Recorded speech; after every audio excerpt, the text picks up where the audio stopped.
Hello and welcome to this video, which is a portion of the annual report for Abingdon Episcopal Church for the year 2020. Throughout the year 2020, as we faced pandemic, we focused on being community.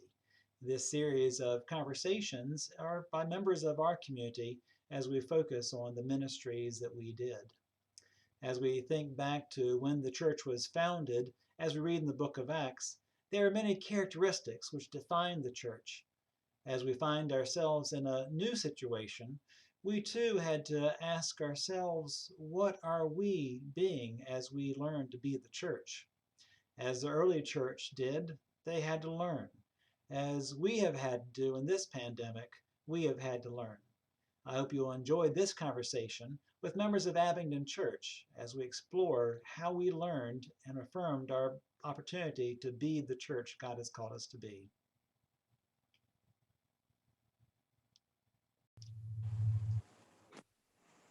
Well, hello, and thanks for joining me for this conversation of how we're talking about how Abingdon has been the church in 2020. As I was thinking about the annual report to the congregation, what I did is I went back and read the book of Acts and saw how the church was being the church in those early days, because it seemed to me like this was a new opportunity for us to be the church and explore how we share the good news of others. One thing the church did back in those days was they gathered for worship. They gathered in homes, in the temple, in the streets, any place they could. And we've been in that same situation. So I'm going to pose the question for how have we been the church in 2020? And Alisa, I'm going to start with you because music is a big part of the ways that we are worshiping, that we are the church. So what would you tell us about the music that we've had in 2020? The music had to change quite a bit. We have been trying to keep the music as normal as possible, prelude, as many choir participants as we can, but we don't have the full choir, so that's been a challenge. We've had to do a lot of pre-recording, getting 2 or 3 people at a time singing. The bell choir has been a big part of it. The bell choir practiced in church, spread out all over the church, getting ready for Christmas. So those are the things that, and of course we've had the pre-recording done by Linda Chosem and David Evans helping Sharon.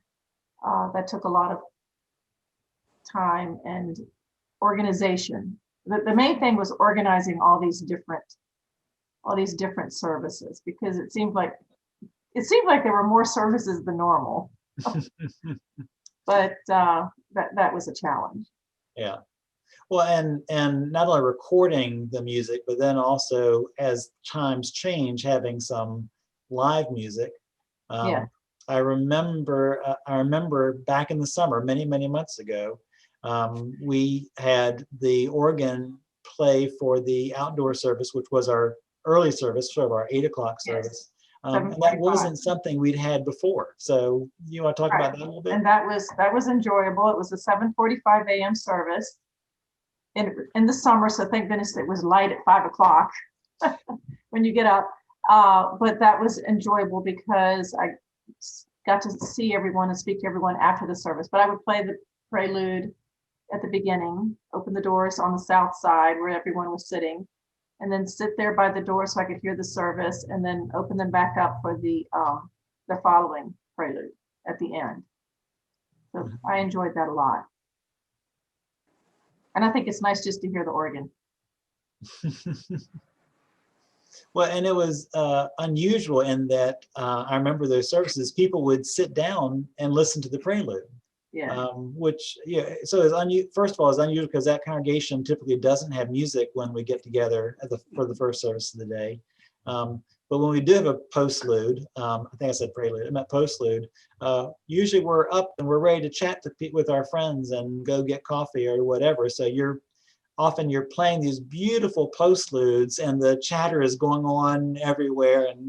And sometimes I wish... That's okay too. That's okay too, but it was just unusual to have that quiet time. And frankly, in my liturgical mind, I was thinking, we shouldn't be sitting down. We should be up and going out into the world and being the church. But in my other mind, I was thinking, it's so nice just to sit here and honor God by hearing the music that a creative composer has made. And so it was that two parts of things. Yeah. Yeah. That was nice.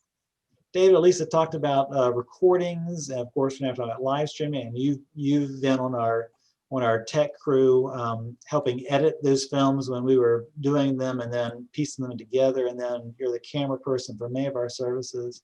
What do you want to add to the conversation about our worship? Well, it was fun doing the editing when we were putting together something which had been done before, fitting things so that the words fitted the view. As I think I mentioned before, a little bit before we started talking about this, I really feel that the online service should be one of where the viewers are participants, not just voyeurs. It's the way I feel sometimes when I've been on a trip, a foreign trip. Here we are in our buses watching those poor people outside. Well, that's not the situation we have. And I like to show from time to time the view of the church there with just the few participants who are performing the worship service, so that the people watching hopefully do not feel excluded. They can see that this group is working to project the worship out into the cameras and into their rooms. Mm-hmm. And that sort of goes back to our Anglican ethos of worship, that it is participatory. And sometimes when I talk to Episcopalians, but when they've been to other churches, they'll, I'll say, well, how, non-Episcopal churches, I'll say, well, how was that? Often if they've been to a mega church or something, they feel like, they'll say, I felt like I was watching a show rather than in church. I think that speaks to that participation thing, and which is, it's a big challenge for us when we're broadcasting a service, to be seen on a screen or something. And how do you incorporate that in? Mm-hmm. Yeah, that's one of the reasons why we put all those slides up along the side, so people can read along while they're doing that, not just say, oh, here's someone reading a nice reading from something, so they can actually read along with us. Actually, that I often feel when I have been reading, when we are having normal services, I must admit I used to look out and see people reading their sheets, and I felt, listen to me, don't read. Otherwise, we could just all sit down and quietly read. Mm-hmm. So maybe I'm a bit of an old dinosaur along those lines. Yeah, it does change us around some. And Sharon, you were on the worship committee. You rotated off this year because you began filling in as one of our tech crew. So you currently come in and get everything set up so that on Sunday, all those slides are ready, all those frames are ready and in place. And so Linda and David, who run things on Sunday, can do that. But just taking the lens back a little bit, because you've seen services, you've helped plan services for the last 3 years, and 4 years, right? That's right. And so this was certainly a different year because we didn't have a Seder dinner as we thought we would. But I'll talk about special things we've done a little bit, some things we've done. We began with, of course, the pandemic hit, and we were in Lent, and then we got to Holy Week. And so that's one area to talk about those special liturgies. Right. Okay, yeah, well, I think some of the neat things I've really seen in Abingdon this year was the level of creativity that you and others, the worship committee, the folks, everyone involved in the worship, whether they're coming in to read or whatever, the creativity that has been employed to bring a corporate worship experience to people in their homes. And the first one that came to mind was, like you said, was Holy Week was one of the big, we were already in Lent when we had to start staying at home. And we were just trying to understand what pandemic was and what safe distance was and all of those things. And the church went to the trouble of creating these packets that had, I remember I drove up to get my Holy Week worship packet, and just driving up in the Circle Drive, rolling down the passenger side window, and Wendy or maybe it was Scott came over with a mask and gloves on and dropped a packet in my passenger seat, and I drove off. It felt almost like being a spy in an old movie. but it was neat because there were poems, and there was the liturgy, there were the activities and the meditations for the whole week, and it made me feel a lot more connected to that holy time of the year. And that's a hard thing to do when you can't be with other Christians. And the other thing was the Advent, the having the giant Advent candles out in front of the church, having that on an afternoon when people could come, and even when they had to stay in their cars. So I think we've done a lot where we've been together as much as we can be together. Mm-hmm. And when we can't be together, we have found ways to keep sending out our prayers to one another, our thoughts, the little chat that runs on YouTube and during a service. People are sharing peace there, and people are sharing prayer requests. It's a blessing for me to be on that. So yeah. Well, and this was fairly recently, but one thing we recently did was our 12 days of Christmas. And so with people worshiping at home, and that was, so David, you recorded some of those. Alisa, you coordinated those. What do you want to say about that? That's something we tried. Certainly not a liturgical way of worshiping, but something of having something in people's homes where they can engage in it in some ways. It certainly emphasized that Christmas doesn't finish at New Year's Day when everyone takes people who are not Episcopalians take down their trees. That it is a season which does go on for the 12 days.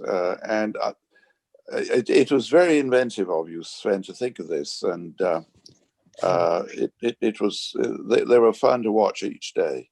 I copied it from another clergy person, and so I will take credit for copying and stealing, not for inventing. Well, for seeing that it was there and it was something good to do. Mm-hmm. Yeah. Mm-hmm. Well, it looks like we're going to go into, while this is a report on 2020, it looks like we're going to go into at least the first half of the year, 2021, in a great deal of isolation. Vaccines are coming out, thank goodness, and we're told that we should probably be thinking about the first 6 months of being so. What are the ideals and things that you would want us to hold on to as we continue being the church in this new and changing context? I didn't prep you all for that question, so you get to think about for a second. Well, I think what? I think it's continuing to keep track of people and taking that individual responsibility, that this isn't left up to a pastoral care committee or to the rector alone, but that each one of us can reach out and say hello. We have a coffee hour that people can come to on Sunday mornings, and we have a directory and we can call, that sort of thing. Mm-hmm. Alisa, David, any thoughts? I was thinking one upside of this is we can now consider streaming, doing a live stream, even when we're back in full business. Mm-hmm. Not just for our own congregation, but for others who might be looking through on YouTube and come across this this service. I mean, many other churches do this, and we've been sort of kicked into doing it and proceeding more to improve. And certainly our setup is designed to do that, to say, how do we do this once we're past the pandemic? And we've seen people that are part of Abingdon from years ago come back and join us on a very regular basis. Yeah. Just as a word about that, maybe when we are fully working again and have a congregation, maybe a camera looking back to the west to see everyone in church. Who's in there? Yeah. Yeah. Yeah, Alisa, any from the thoughts? front. No, no, Alisa, any thoughts on what 2021 is gonna, what things you're gonna hold to there? I just hope to keep the choirs engaged so that when we do come back, they'll all be there. Well, and it should, And- this is Oh, a yes. 2021 issue. You started having virtual choir rehearsals. Yeah, just Um, warm ups, and we're gonna start bell choir just in small, like 3 people at a time each week. Mhm. Yeah. So Mhm. keep them involved. Yeah. I'm reminded that the word worship is, the meaning is to assign value or worth.